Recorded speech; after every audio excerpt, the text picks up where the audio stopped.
अब विचार करो, मात पिता तुम मेरी, मटक मटक के गरी की आवाज दे रहे आए करो भगवान। इसलिए सावधान श्रोता बंधु, बड़े ध्यान से सुनना, हृदय से बुलाना, भगवान हृदयेश्वर से भगवान हृदय की आवाज यहाँ पर प्रसन्न होती है। बुलाओ तो हृदय से बुलाई, गरी से बुला रहे भगवान कैसे तुमकी चिल्लियाँ भी वाले हमारे नाम मिला और खूब चिल्लियाँ है।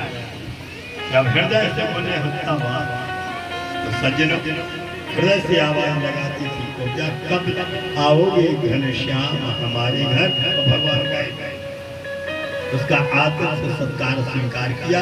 एक बार भगवान को दिया इसने सब कुछ पा लिया। तो एक बार भगवान को समर्पण करके देख श्रोता बंधु, उग्रसेन नाना खिलाने जीन खाने में से छोड़ा लो, राजगद्दी पे बैठा था। नंद सुनंद उपनंद बूढ़े बूढ़े को समझा बुझा के वृंदावन पहुंचा था। कृष्ण बलराम माता पिता के चरण वंदन करी, उन्हें आशीर्वाद दिया। माता पिता ने विचार करो लड़का को पढ़ा लिखा के योग्य बना दे, तो अथो गुरुकुलीवासो इक्षंता उपजगमतु काश्यम शांति पुनर्नामो यवंती पूर्वासी। सज्जन भगवान विद्या ध्यान कर भी खिलाने जो कर्मस्थलिया भी है, जो मृत्यु लोग या भगवान भी आज जो उनके लाने सोई, इन नियमों को पालन करने पड़े। विद्या पढ़ना चाहिए और स्वयं समर्थ होते हुए भगवान विद्या पढ़ने के लाने गए। गुरु गृह गया जब ही यदुलाई, तो अल्पकाल विद्या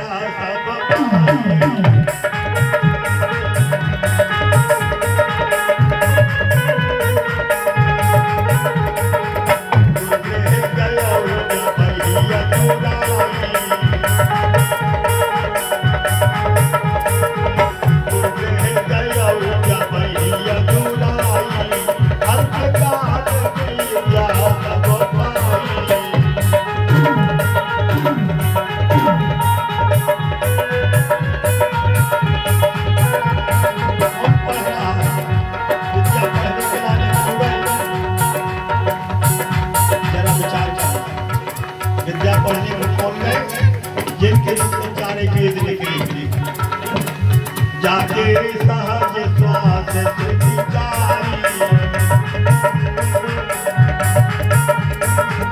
जाके सहज श्वास सुधिकारी, तो हरि बढ़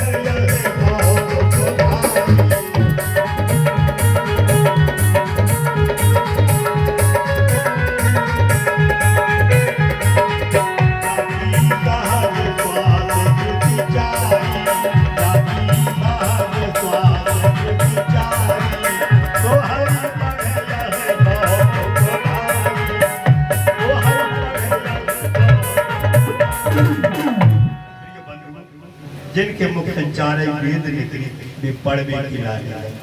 इंसान भी पढ़ा था और भगवान भी पढ़ा था। बस भगवान में और इंसान में कितना अंतर है कि भगवान समर्थ है, इंसान असमर्थ है। तो इंसान जिंदगी भर में एक आध कला सीख पाते और भगवान एक ही दिन में कला सीख 64 दिन तक रहे। चतुष्षष्टि दिन चतुष्षष्टि कलाएं सारी विद्याओं का जो ज्ञान इनको प्राप्त हो।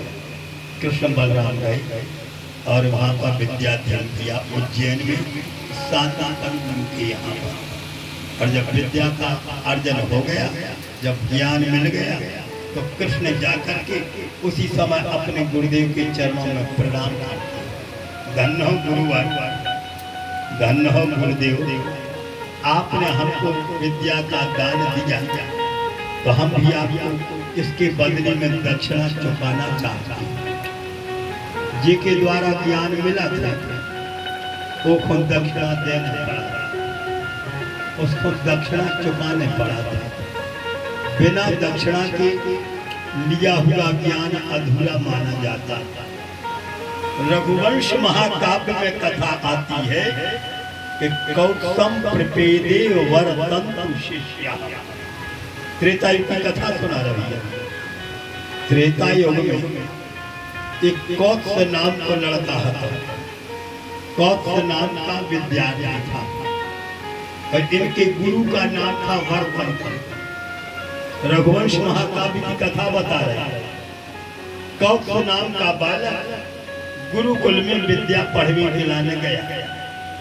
गुरुदेव ने विद्या पढ़ाई और विद्या पढ़ाई करके जब इसको आशीर्वाद दिया तो कौत्स नाम का जो है बालक कहने लगता है, हे गुरुदेव, आपने हमको विद्या पढ़ाई, आपने हमको ज्ञान दिया। जब आपने हमको ज्ञान दिया तो हम आपको जो यहाँ पर दक्षिणा देना चाहते हैं। अच्छा सुनो, जे की हैसियत हो गई, जे के पास में सामर्थ्य हो गए, वो यदि दक्षिणा दे कोई विशेष बात नहीं। अब सामर्थ्य है नहीं, मैदान में डेरा डर, अब वो से दक्षिणा दी, वो बेचारों का दक्षिणा दे। और जब सामर्थ्य है, भगवान ने तुमको दिया है तो पीछे ने हट।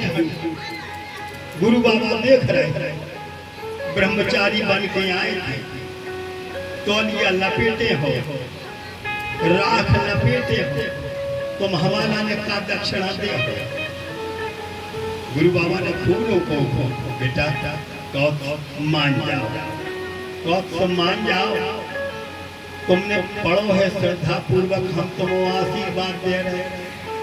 चीला के लो, सुनो गुरु बाबा, बिना दक्षिणा दे हम आशीर्वाद ले, आप तो दक्षिणा मांगो। भैया त्रेता युग की कथा सुन रहे। गुरु बाबा को रोज बारी आया। गुरु बाबा बोले, अच्छा दक्षिणा देवे के नानी इतने समर्थ्या हो तो फिर जो हम मांगे सो देने पर। बारंबार रघुवंश महाकाव्य की कथा बता रहे हैं। मैं चुपड़ी बात नहीं सुना रहे, किसका कहानी सुना दी। बारंबार दक्षिणा दातुम समर्था,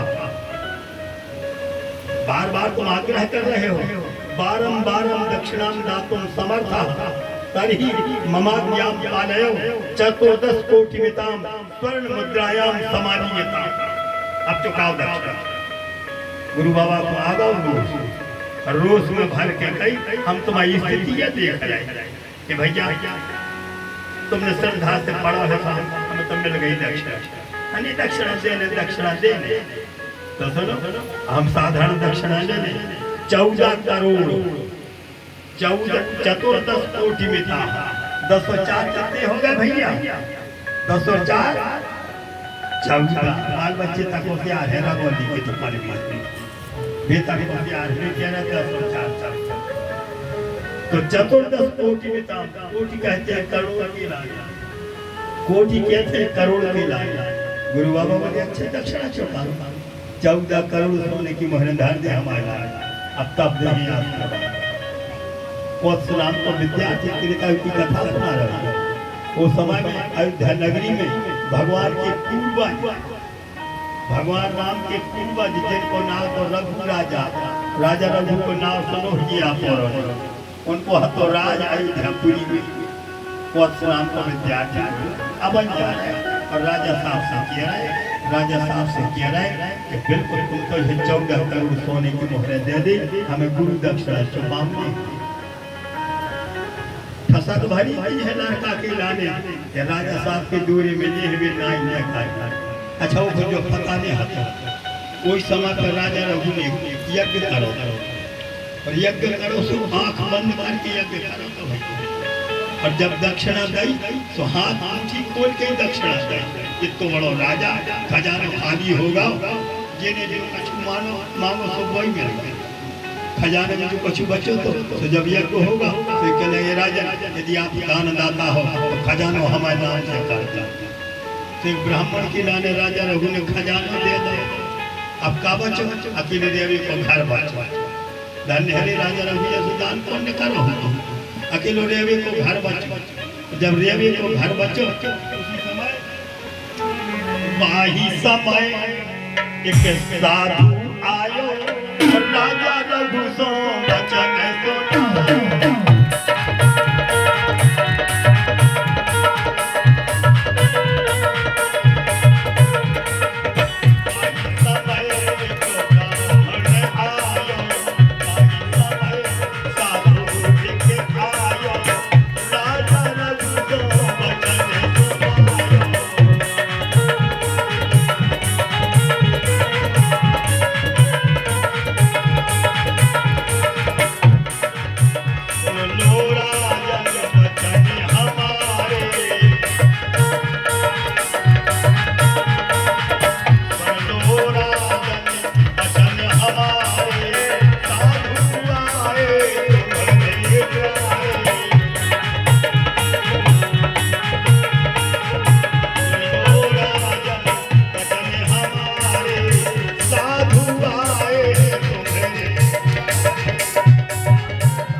एक साधु आए, अब अकेले खड़े बच्चे तो महल बच्चे तो राजा साहब अकेले महल बच्चे ये तो दान पुण्य करो।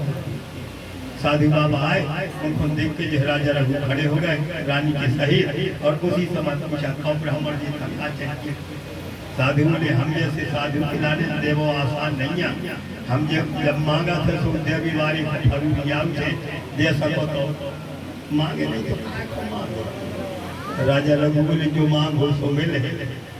साधु बोले तो हमें तो कुटिया चचा थे बस कारो लगे है घास की कुटिया, हम तो मन हो रहा जो महल हमें अच्छा लग रहा है तो यही में बैठ के भजन करे, अपनी रानी को लेकर बाहर निकल करो करो सब बोलो लावन धन्य राजा रघु।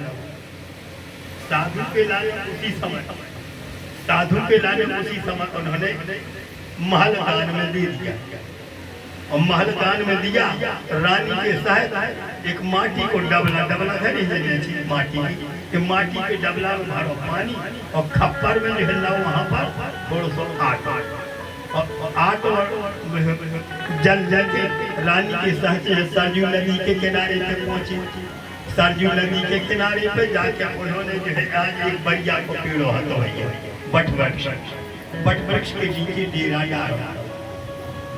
अब गांव के बाहर डेरा डाला था भैया गर्मी के दिनों बाहर